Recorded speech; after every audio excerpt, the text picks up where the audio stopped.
Did you ever wonder what it was like to face the ultimate test of your mind and spirit in a time long past? What kind of academic challenges could make even the bravest scholars tremble?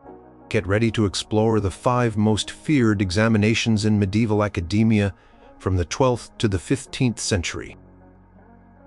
Number 5. The rigorous private examination. Doctoral.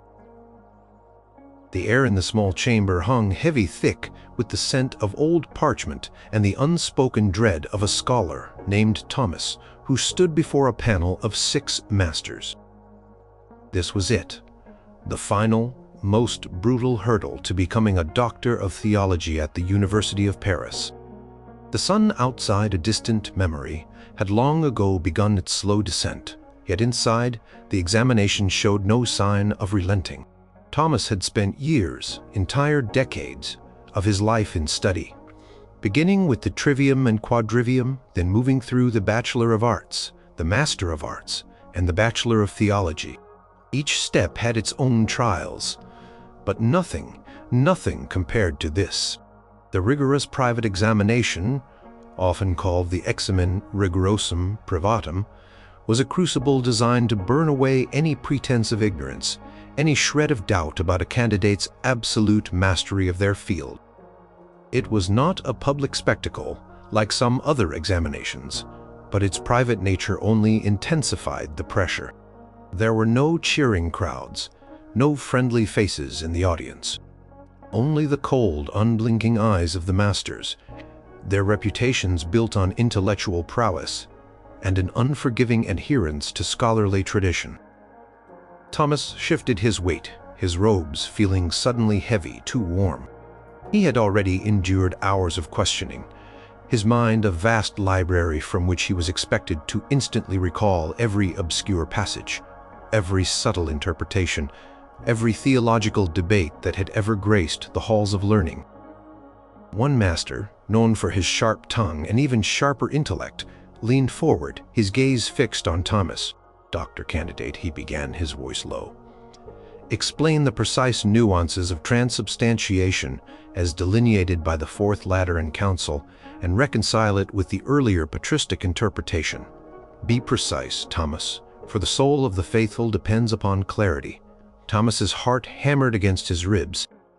This was a core doctrine, yes, but the question demanded an intricate dance between conciliar decrees and the writings of early church fathers. He took a slow breath, his mind racing through the commentaries he had memorized, the disputations he had participated in, the very arguments that had shaped his understanding. He began to speak, his voice gaining strength as he delved into the intricacies of form and substance, the miracle of the Eucharist, and the theological debates that had raged for centuries before being solidified by the Council in 1215. He cited the arguments of Thomas Aquinas, whose Summa Theologiae was the bedrock of Parisian theological education, weaving in references to Augustine and Pseudo-Dionysius. He spoke of the theological distinctions, the philosophical underpinnings, and the pastoral implications of such a profound mystery. The masters listened, their faces impassive.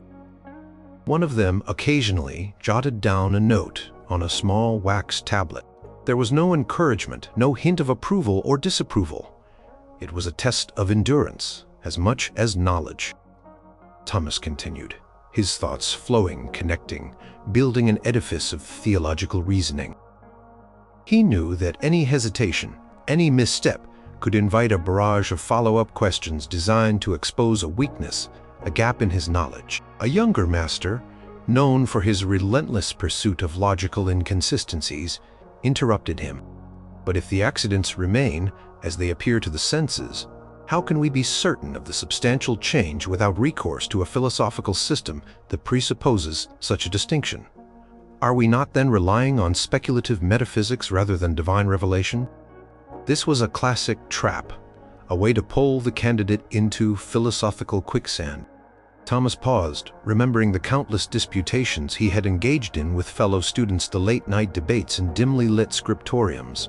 He calmly explained that while the senses perceive the accidents, faith apprehends the substance. He brought in the scholastic distinction between esse formale and esse materiale, showing how philosophical tools were used to explain revelation, not to replace it. He referenced Aristotle's metaphysics as interpreted and Christianized by the great scholastics, demonstrating that philosophy served theology, not the other way around.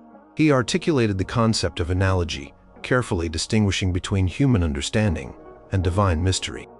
The examination stretched on, a relentless interrogation that covered every facet of theology.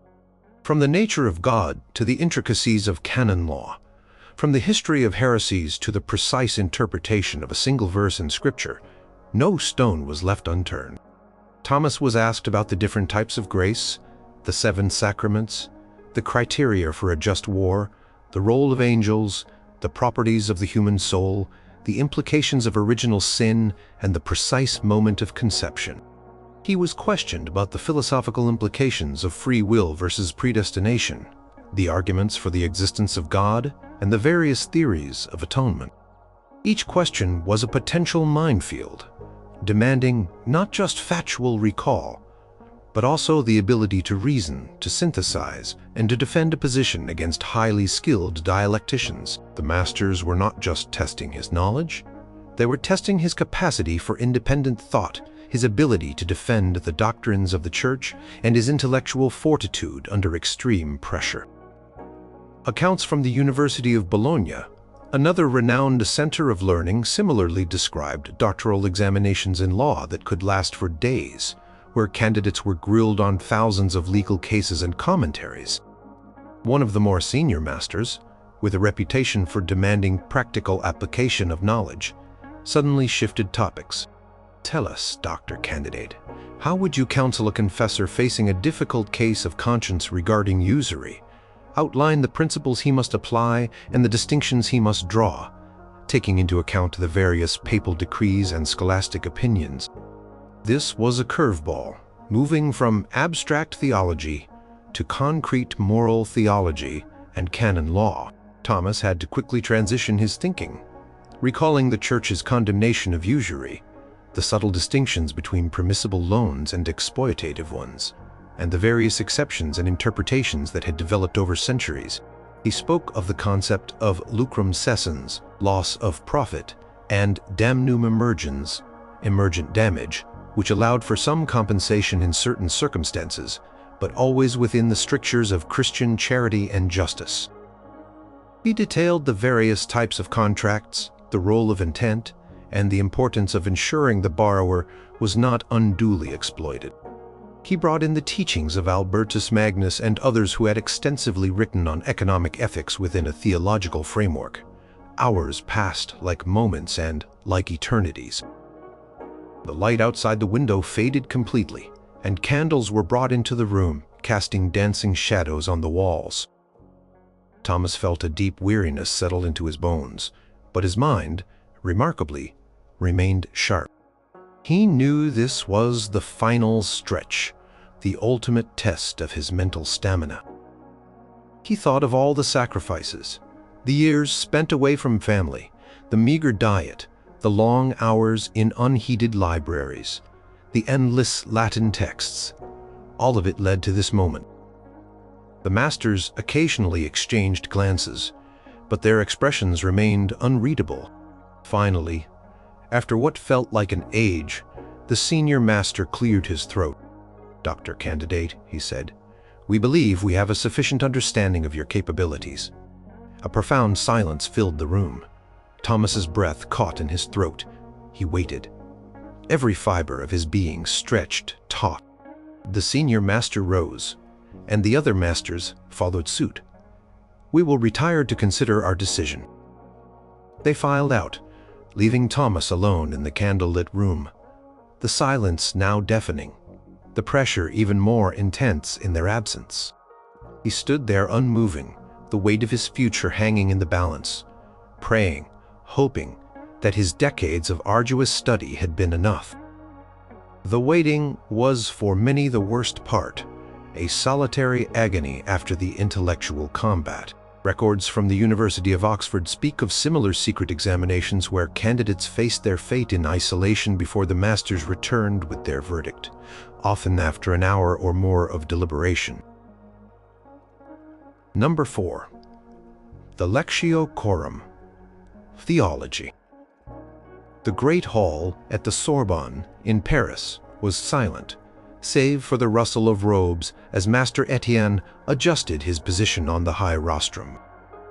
Before him, on a small, uncomfortable stool, sat Jean, a bachelor of theology, his face pale beneath the harsh light streaming in from the tall, arched windows. This was the Lectio Coram, the lecture before, a terrifying public examination for those aspiring to the Master of Theology degree. It was not enough to merely know the material. One had to expound upon it, defend it, and endure a public grilling from the most formidable minds in the faculty. Jean had spent the preceding days preparing his mind a whirlwind of theological texts, commentaries, and disputations. He had been assigned a difficult passage from Peter Lombard's Sentences, a foundational theological text, a few days prior. His task was to deliver a coherent chiscal lecture on this passage, demonstrating his mastery of the material and his ability to teach it. Then the real terror would begin. Master Etienne, renowned for his rigorous standards and his sharp, incisive questions, nodded for John to begin. Jean cleared his throat, his voice, initially a whisper, gaining strength as he launched into his exposition. He spoke of the passage's historical context, its various interpretations over centuries, and its theological implications. He wove in references to Augustine, Gregory the Great, and the Greek Fathers, displaying his vast reading, carefully explained the nuances of Lombard's language, dissecting each phrase, presenting the different scholarly opinions on difficult points, and then offering his own well-reasoned conclusion. He spoke of the relationship between faith and reason, the nature of divine revelation, and the mysteries of the Trinity. He demonstrated his grasp of scholastic method, carefully distinguishing between arguments, objections, and responses. For nearly an hour he held forth, pouring out the knowledge he had painstakingly acquired through years of dedicated study. The masters sat in judgment, their expressions unreadable, occasionally whispering among themselves or making notes. Fellow students, some of whom would soon face the same ordeal, filled the benches, their eyes fixed on Jean, learning both from his successes and any potential stumbles. When Jean concluded his lecture, a tense silence descended upon the hall. Master Etienne rose, his eyes piercing. Provide at least 3 distinct arguments from major scholastic thinkers. Jean felt a jolt. This was not a simple recall question. It demanded a deep dive into the complex relationship between intellect and will, a core debate in medieval philosophy and theology. He took a moment to collect his thoughts, then began to respond, drawing on the works of Thomas Aquinas, Duns Scotus, and Bonaventure, each of whom offered distinct yet ultimately reconcilable perspectives on the matter.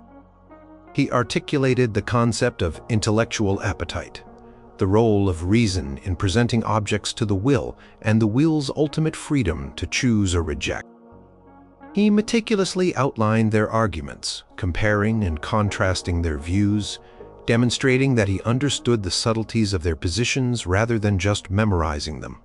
Another master, specializing in Scripture, chimed in. You alluded to a passage in the Epistle to the Romans. Provide the full Latin text of the relevant verse and then offer an allegorical interpretation, a moral interpretation, and an anagogical interpretation as understood by Hugh of St. Victor. Applying all 4 senses of Scripture, John's mind raced. The 4 senses of Scripture were a fundamental tool for biblical exegesis, but to apply them on the spot to a specific verse in Latin and referencing a specific patristic authority was a formidable challenge. He recited the Latin verse flawlessly, then launched into the various interpretations, explaining how the literal meaning formed the basis for the deeper allegorical, what one should believe, moral, what one should do, and anagogical, where one is going, senses. He drew parallels, offered moral lessons, and pointed towards eschatological truths, demonstrating a profound understanding of hermeneutics. He recalled the specific examples Hugh of St. Victor used in his writings, subtly integrating them into his own explanation.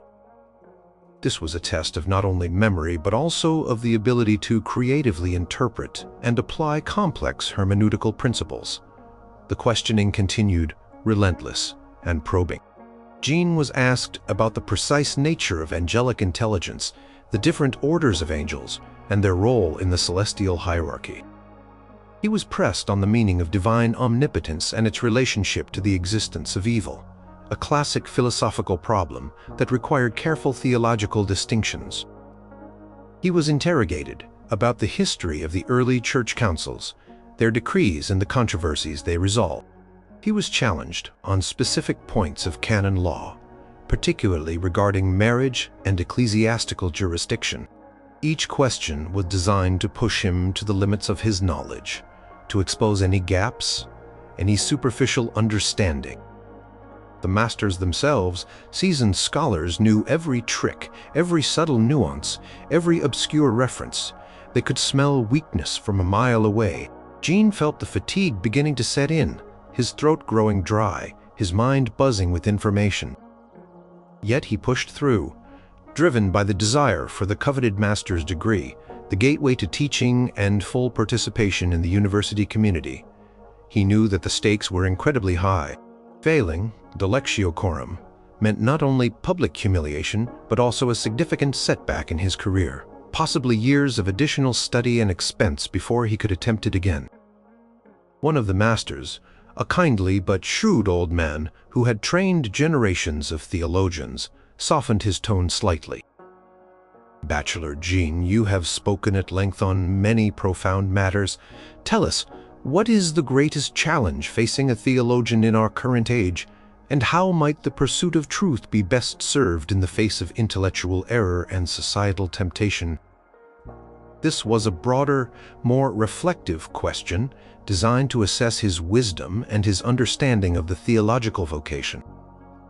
John pondered for a moment, then spoke of the dangers of scholastic pride, the temptation to intellectual arrogance, and the constant need for humility in the pursuit of divine truth. He emphasized the importance of charity in theological debate, the need to engage with dissenting opinions fairly, and the responsibility to communicate complex truths clearly to the faithful.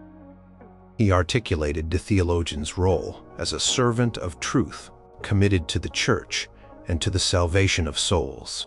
He brought in the examples of great saints and scholars who exemplified these virtues. He spoke of the dangers of new, untested ideas and the importance of adhering to tradition while remaining open to deeper understanding. The examination eventually drew to a close. Master Etienne concluded the session. "Bachelor Jean, you may withdraw while we deliberate." John rose, his legs feeling unsteady, and bowed to the masters before slowly making his way out of the hall, the weight of the past few hours pressing down on him. He found a quiet corner in the cloister waiting, the fate of his academic and spiritual future hanging in the air. The silence was agonizing, punctuated only by the distant sounds of the city. He thought of the thousands of hours he had spent poring over texts in freezing rooms, debating with fellow students into the early hours of the morning, participating in the endless cycle of lectures and disputations. All of it led to this moment. The Lectio Coram was designed not just to test knowledge, but to forge a scholar, to refine his intellect, and to prepare him for a life of teaching and defending the faith. It was a rite of passage, an intellectual trial by fire that left an indelible mark on all who endured it. Accounts from the Benedictine monasteries, which also served as centers of learning, reveal similar rigorous public examinations for those seeking to become abbots or advanced teachers, often involving a comprehensive review of their theological and administrative knowledge. Number 3. The Praxis Examination. Medicine. The smell of herbs and a faint, unsettling scent of something medicinal clung to the air in the small room at the University of Montpellier. Master Jean-Pierre, a celebrated physician known for his sharp mind and even sharper surgical skills, peered over his spectacles at Robert, a candidate for the medical doctorate. This was the praxis examination, a critical, terrifying component of the medical degree that went beyond theoretical knowledge. It demanded demonstration of practical understanding, a clear departure from purely philosophical or theological debates. Here, the stakes were literally life and death. Robert had already proven his mastery of medical texts through years of study, attending lectures on Galen, Hippocrates, Avicenna, and Salerno's anatomical texts. He had memorized countless remedies, diagnoses, and theories of the four humors, but now he had to show he could apply that knowledge. Master Jean-Pierre gestured towards a table laden with various instruments, vials, and even a skeletal model. "Dr. Candidate," he began, his voice dry, "a patient presents with a fever, persistent cough, and a general malaise. His urine is dark, and his pulse is weak and rapid. Based on your knowledge of the humors, what is the most likely imbalance, and what course of treatment would you propose? Be specific in your humoral diagnosis and therapeutic approach." Robert's mind immediately went to his detailed notes on the four humors: blood, phlegm, yellow bile, and black bile. He considered the symptoms described. A rapid pulse and fever suggested an excess of hot humors, likely blood or yellow bile. Dark urine could indicate a bilious condition. He began to explain, his voice steadying as he outlined his diagnostic process. He concluded that the patient likely suffered from an excess of yellow bile, perhaps a choleric imbalance. For treatment, he proposed a series of interventions aimed at restoring humoral balance, a specific diet of cooling foods, such as lettuce and barley, and perhaps bloodletting, carefully explaining the exact site and amount of blood to be drawn. He also suggested a purgative, such as senna, to expel the offending humor, and herbal concoctions designed to calm the internal heat. He meticulously detailed the quantity, frequency, and method of administration for each remedy. A second master, a specialist in anatomy and surgery, interjected, "You speak of bloodletting? Demonstrate." On this model, the precise anatomical landmarks for venesection in the arm to draw blood from the cephalic vein, avoiding arteries and nerves. Also, described the post-procedure care to prevent infection and promote healing. Robert approached the skeletal model, his hands trembling slightly. This was a direct practical application. Pointed to the specific location on the arm, indicating where the incision should be made, the depth, and the angle, demonstrating a clear understanding of superficial anatomy. He explained the importance of cleanliness, though the full germ theory was centuries away. They understood the practical need for clean instruments and bandages. He spoke of applying a compress, administering soothing balms, and monitoring the patient for signs of inflammation or weakness. He referenced Avicenna's emphasis on careful observation and the use of medicated poultices. He also outlined the importance of maintaining the patient's strength through appropriate nutrition during recovery. The examination continued with a series of highly practical challenges. Robert was presented with samples of various herbs and asked to identify them, state their medicinal properties, and describe their preparation and dosage for specific ailments. He correctly identified plantain for wounds, chamomile for calming, and digitalis, though its properties were then understood differently, for heart conditions, describing how each was prepared into tinctures, poultices, or decoctions. He was given a patient description detailing symptoms of a fractured limb and asked to explain the procedure for setting the bone, splinting it, and managing the pain. He described the process of manipulation to reline the bone fragments, the application of rigid splints, often made of wood or bound reeds, and the use of opium or other sedatives for pain relief. He also stressed the importance of frequent monitoring for swelling and discoloration, which could indicate complications. He detailed the long recovery process, often involving massage and gentle movement to restore function. Another master, who studied ophthalmology, placed a crude diagram before him. Describe the anatomy of the eye as understood in your texts and diagnose this patient who suffers from a clouding of vision which you suspect is a cataract. What would be the traditional treatment and what are its inherent dangers? Robert explained the eye's structure according to the current understanding, describing the humors within the eye and the lens. He diagnosed the cataract as a coagulation of humors within the lens. He then grimly described the practice of couching, a terrifying procedure where a sharp needle was inserted into the eye to dislodge the cloudy lens, pushing it out of the line of sight. He frankly discussed the high risks of infection, blindness, and other complications, acknowledging that it was a desperate measure. He referenced the limitations of medieval surgical techniques and the limited understanding of sterile environments, acknowledging the risks of post-operative infection. This question was designed to test his knowledge of both theory and the harsh realities of medieval medical practice, where treatments could be as dangerous as the diseases themselves. Praxis examination in medicine was truly a baptism by fire. It was not enough to recite from books. One had to think like a physician, to diagnose, to prescribe, and to understand the limitations and dangers of their interventions. The examination lasted for hours, relentless in its demands. Robert was questioned on the management of epidemics, the use of astrological charts in diagnosis, a common practice at the time, the preparation of specific compound medicines and the ethical dilemmas a physician might face, such as treating the poor without expectation of payment. He was pressed on the specific properties of various animal parts used in remedies, such as powdered bone or viper's flesh, and their prescribed dosages. He was asked to distinguish between different types of fevers and their corresponding treatments. He was also tested on the proper methods for conducting a physical examination, including pulsid diagnosis and uroscopy, the examination of urine. Finally, Master Jean-Pierre stood up. "Dr. Candidate," he said, his voice softer than before, "you have demonstrated a commendable grasp of both medical theory and its practical application. We have heard enough."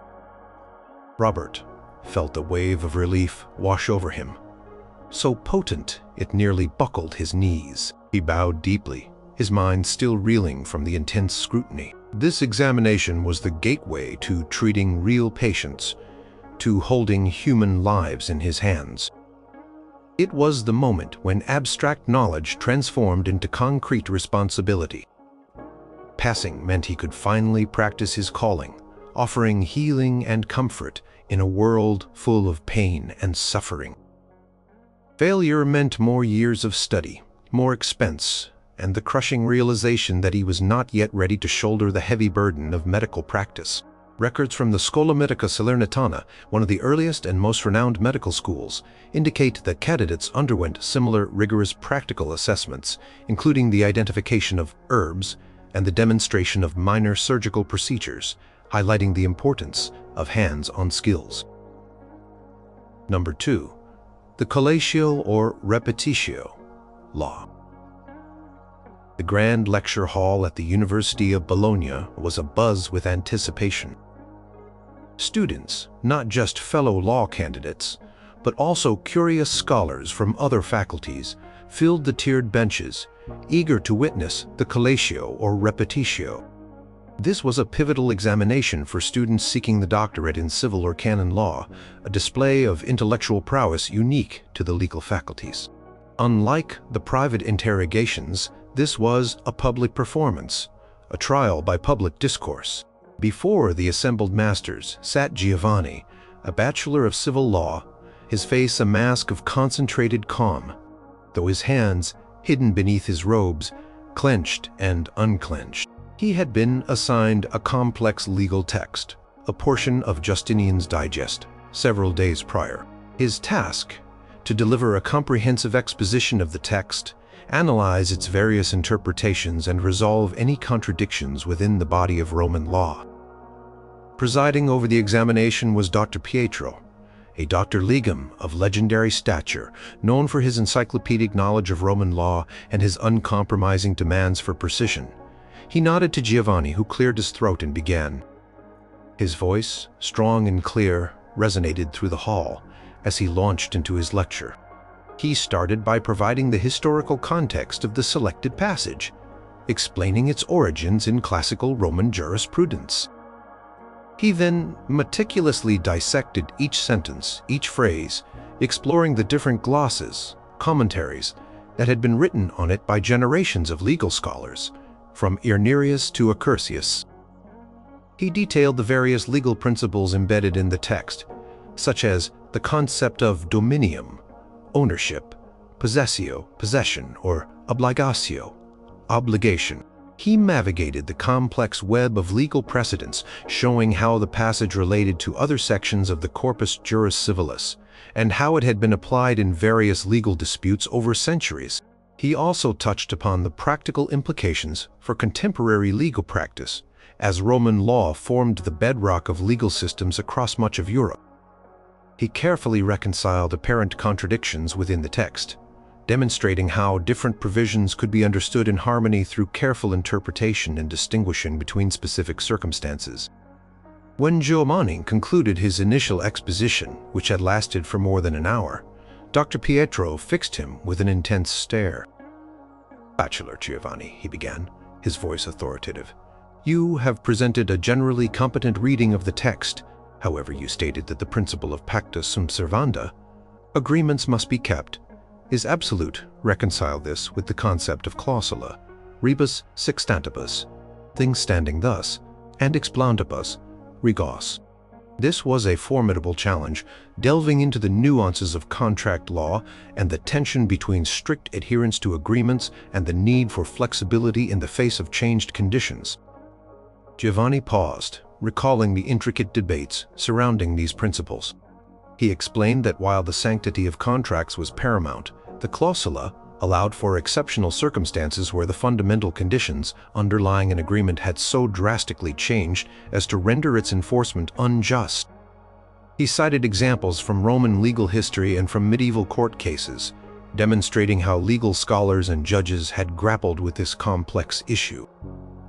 He meticulously detailed the arguments put forth by Bartolus de Saxoferrato and his followers, who sought to adapt Roman law to the evolving social and economic realities of medieval Europe.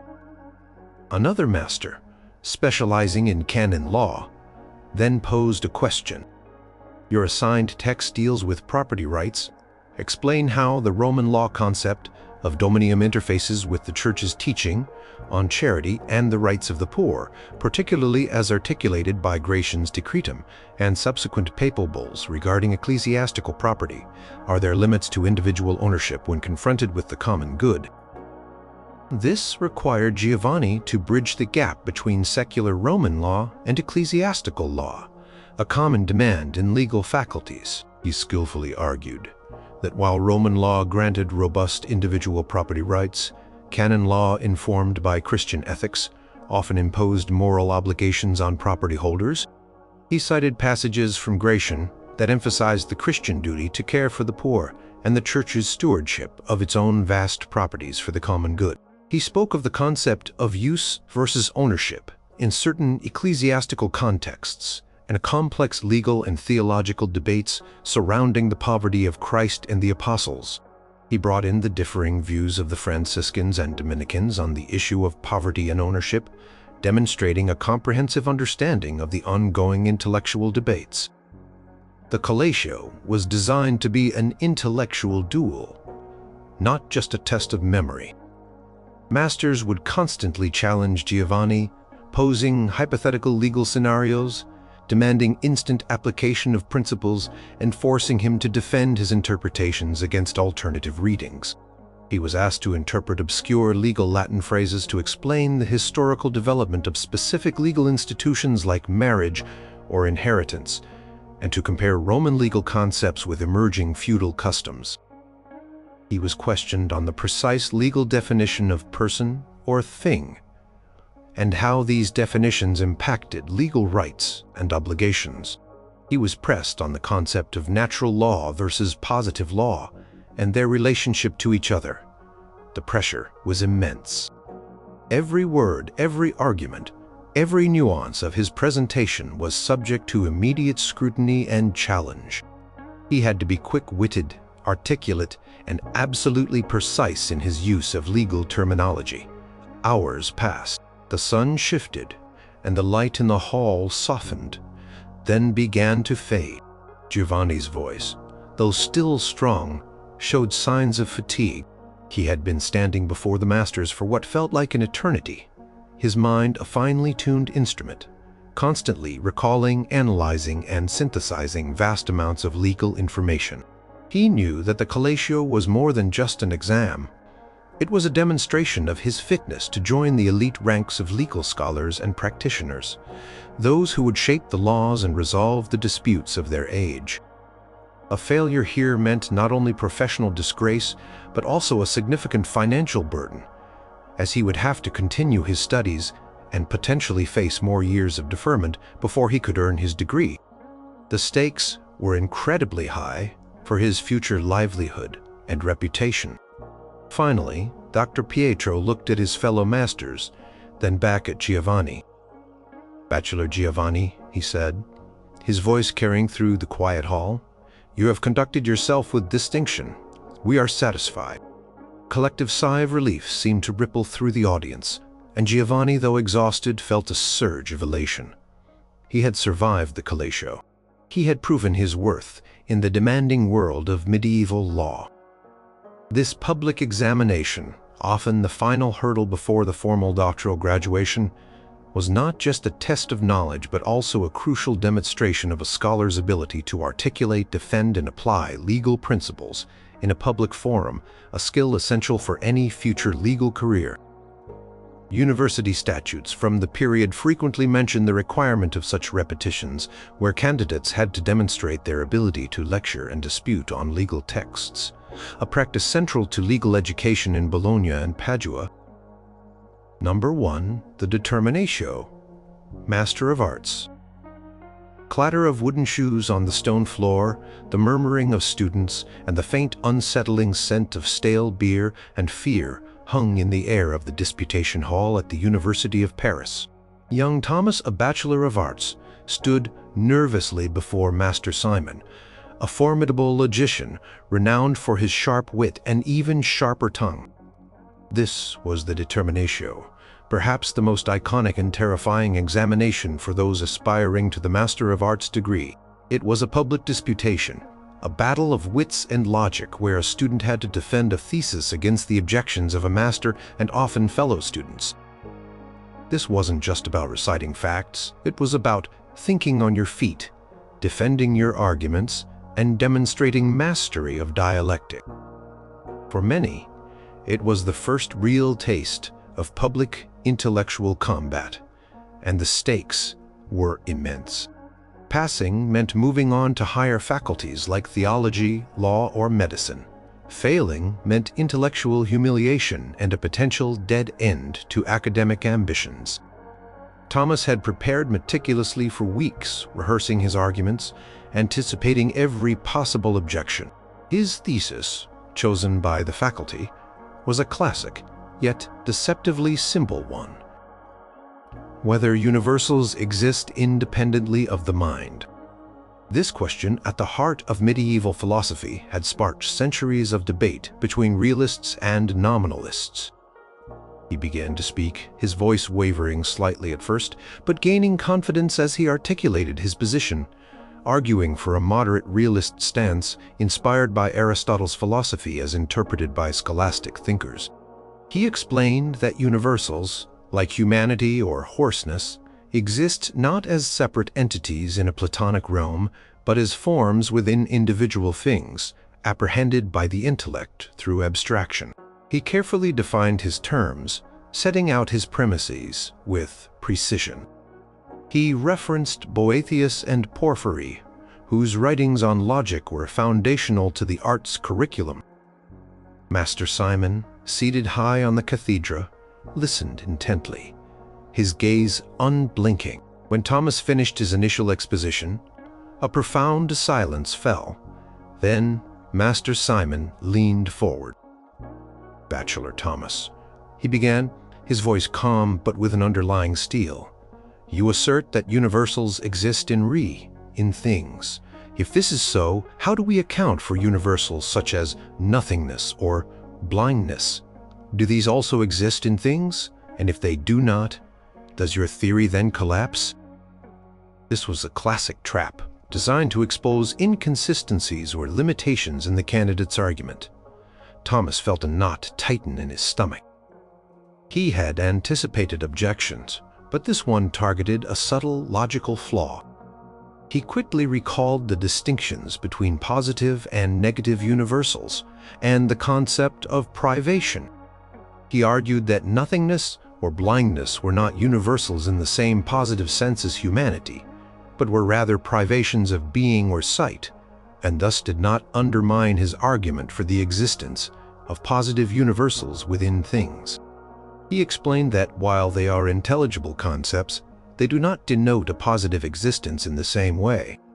He skillfully used the scholastic method of distinguo, I distinguish, to refine his position and avoid the logical pitfall. Next, a fellow bachelor, chosen by the master to offer objections, stepped forward. This was often as terrifying as facing the master, as peers knew precisely where to aim their critiques. If universals exist only in particular things, then how can they be known universally? Does this not lead to a form of nominalism, where knowledge is merely of particulars, thus undermining the very possibility of universal science? Thomas immediately recognized the line of attack, a classic nominalist objection.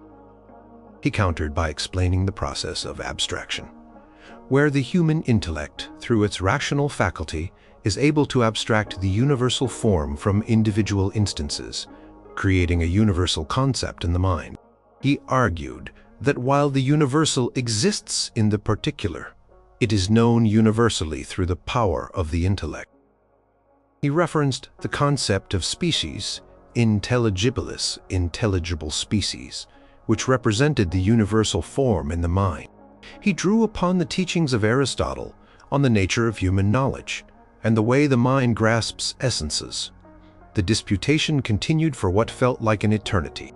Thomas was bombarded with objections from various angles, logical paradoxes, theological implications, and philosophical counter-arguments. He was asked about the relationship between universals and divine ideas, the problem of individuation, and the different categories of being. He had to defend his definitions, clarify his premises, and demonstrate his ability to reason coherently under immense pressure. He was forced to explain how his position reconciled with various interpretations of Plato's theory of forms, and how it differed from extreme realism. He was pressed on the implications of his stance for ethical universalism and the possibility of shared moral truths. The air in the hall grew warm and heavy, but Thomas's mind, though weary, remained agile. He knew every rhetorical trick, every logical fallacy, and every defense against them. This was the culmination of his arts education, a demonstration of his intellectual maturity and his readiness for advanced study. The Master of Arts degree, earned through the crucible of the determinatio, was the indispensable key to any higher academic pursuit, whether it be teaching, law, medicine, or theology. Without it, a student's academic journey essentially ended.